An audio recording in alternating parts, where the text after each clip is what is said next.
Bali dikenal sebagai Pulau Para Dewa dan merupakan salah satu tempat paling mengesankan yang dapat Anda kunjungi di dunia. Terdapat ribuan candi Hindu yang ditemukan di pulau ini dan berbagai upacara keagamaan yang menarik.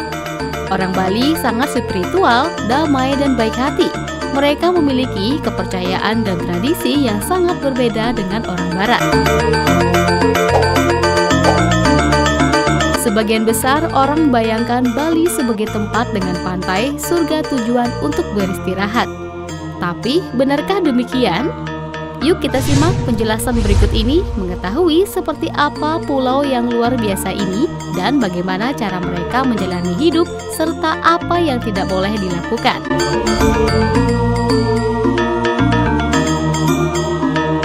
Bali adalah salah satu dari 17.000 lebih pulau di Indonesia yang memiliki lebih dari 4 juta penduduk dan kebanyakan dari mereka bekerja di bidang pariwisata, pertanian, dan perikanan.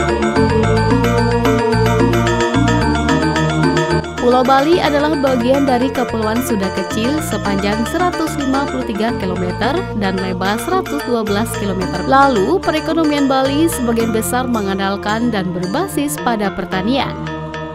Tetapi sekarang sekitar 80% industri pariwisata menjadi objek pendapatan terbesar bagi Bali, menjadikan Bali salah satu daerah terkaya di Indonesia pada akhir Juni 2011.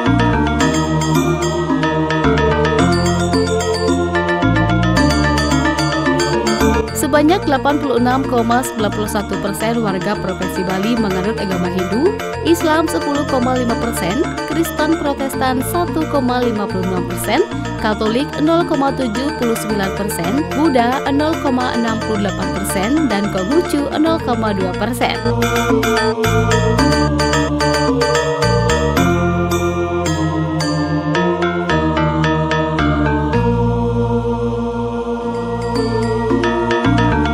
Jika kamu pergi ke Bali, kamu dapat melihat canang sari yang seringkali dijumpai di depan pintu-pintu rumah, tempat-tempat suci, kuil, atau di tempat-tempat umum lainnya.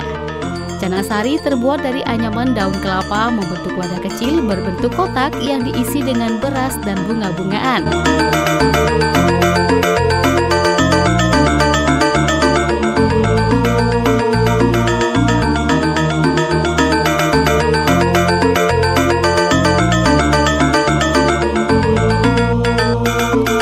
Di berbagai tempat, kamu dapat melihat patung yang dibuat untuk Dewa Ganesha, Wisnu, atau Dewa Siwa.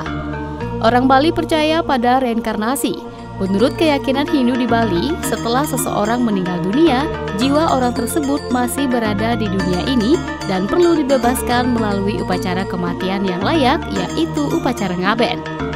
Ngaben adalah cara untuk membebaskan jiwa dan mengirimkannya ke alam baka atau kehidupan setelah mati yang lebih baik. Proses upacara ngaben terdiri dari beberapa tahapan. Pertama, jasad yang telah meninggal dimandikan, kemudian ditempatkan di dalam peti atau wadah yang biasanya terbuat dari kayu atau anyaman bambu yang disebut badai. Badai ini akan dibawa ke tempat pembakaran yang disebut pura dalam atau pura pemakaman. Setelah tiba di pura dalam, jasad akan diletakkan di atas tumpukan kayu bakar dan kemudian dibakar. Pembakaran ini melambangkan pembebasan jiwa dari dunia materi dan perpindahannya ke alam baka. Selama proses ini, anggota keluarga dan kerabat dekat berkumpul untuk menghadiri upacara dan memberikan penghormatan terakhir pada orang yang meninggal. Setelah prosesi pembakaran selesai, abu jasad dikumpulkan dan dikuburkan di pemakaman yang akan dihanyutkan ke laut. Hal ini dilakukan sebagai simbolis pengembalian unsur air dan bersatunya kembali sang jiwa dengan alam. Upacara ini berlangsung selama 3-7 hari dengan biaya sekitar 100 juta rupiah lebih.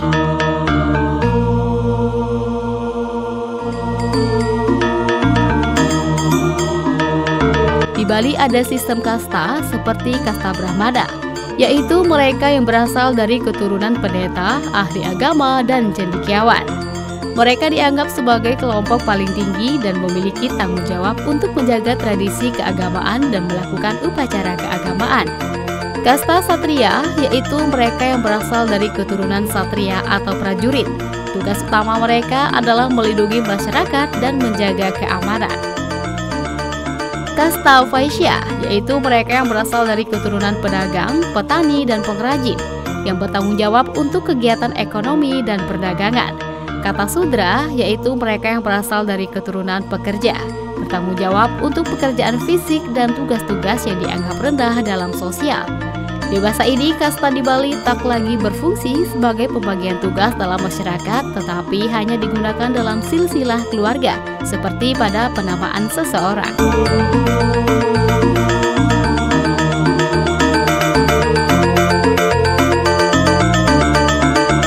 Di seluruh Pulau Bali terdapat lebih dari 10.000 pura. Salah satu yang paling spektakuler adalah Pura di Tanah Lot, sebuah pura yang terletak di atas sebuah batu karang besar di pantai barat daya Bali.